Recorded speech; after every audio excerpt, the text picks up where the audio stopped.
বন্ধুরা, আমরা কিন্তু রিঠা মাছ খেতে খুব ভালোবাসি, বিশেষ করে আলু দিয়ে কষা কষা করে ঝোল। রিঠা মাছে হালকা পাতলা ঝোল কিন্তু ভালো লাগে না। রিঠা মাছ ধুয়ে ভালো করে নুন হলুদ মাখিয়ে রেখেছি, আর যে মশলাগুলো দেবো সেইটা তোমাদের সাথে একটু শেয়ার করে নিচ্ছি। এখানে আদা, শুকনো লঙ্কা দিয়েছি, কাঁচা লঙ্কা দিয়ে করলেও হয়, না করলেও চলে। আর কাঁচা লঙ্কা সব কিছুতে ভালো লাগে না, বিশেষ করে রিঠা মাছে একটু শুকনো লঙ্কা লাগে। আর এখানে ফোড়নে শুকনো লঙ্কা আর তেজপাতা দেবো, গোটা জিরে দেবো, সেইটা এখানে নেই, পরে দিয়ে দেবো। আর দেখো, আদা রসুন আর শুকনো লঙ্কা একসাথে দিয়ে দিলাম যাতে তাড়াতাড়ি হয়। টমেটো আর পেঁয়াজও একসাথে দিয়ে দিলাম, দিয়ে একটু বেটে নেব। আর এদিকে আমি রিঠা মাছের মধ্যে যে আলুগুলো দেবো সেই আলুগুলো একটু হালকা করে সেদ্ধ করে নিচ্ছি। মাছের পিসগুলো যেহেতু গোল গোল, সেই জন্য আমি গোল গোল করে আলুগুলো কেটে নিয়েছি। মাছগুলো কিন্তু সব এইভাবে ভেজে তুলে নেব। বেশি কড়া করে আমি ভাজবো না, হালকা করে, মানে হালকা পাতলা করে ভাজবো, মানে বেশি কড়াও না, বেশি মানে নরমও না। আর কড়াইয়ের মধ্যে গোটা জিরে আর তেজপাতা শুকনো লঙ্কা ফোড়ন দিয়ে দিলাম, আর সেদ্ধ আলুগুলো দিয়ে ভেজে নিচ্ছি।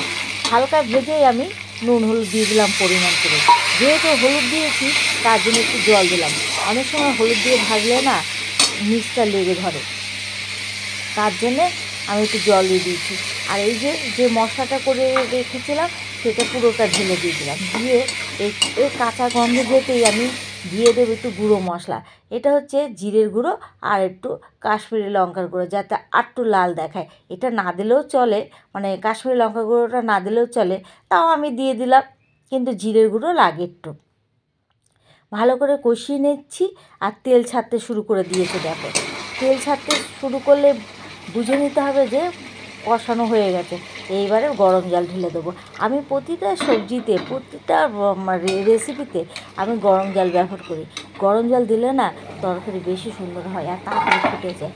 তরকারি ভালো করে, মানে এটা মাছের ঝোলটা খুব ভালো করে ফুটে গেছে, আর আলুগুলো পুরোপুরি সেদ্ধ হয়ে গেছে। এমনি সেদ্ধ আলু ছিল, আরও সেদ্ধ হয়ে গেছে। এই সময় ভাজা মাছগুলো পুরো ঢেলে দিলাম ঝোলের মধ্যে, দিয়ে আরটু ভালো করে ফুটিয়ে নিচ্ছি।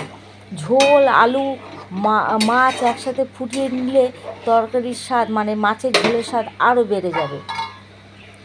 এইবারে যেহেতু এই মাছ, তাকে তো একটু গুঁড়ো গরম মশলা তো লাগবেই। এইবারে একটু গুঁড়ো গরম মশলা দিয়ে দেবো। আমি কেনা প্যাকেটের গুঁড়ো গরম মশলাটা আজকে দিচ্ছি, অন্যদিন হাতে করা থাকে, কিন্তু আজকে নেই যেহেতু এটাই দিলাম। এবারে আমি নামিয়ে রেখে দেবো। এই রিঠা মাছের ঝোল দিয়ে ভাত খেতে দারুণ লাগে, খুব সুন্দর লাগে, আমার তো খুব ভালো লাগে।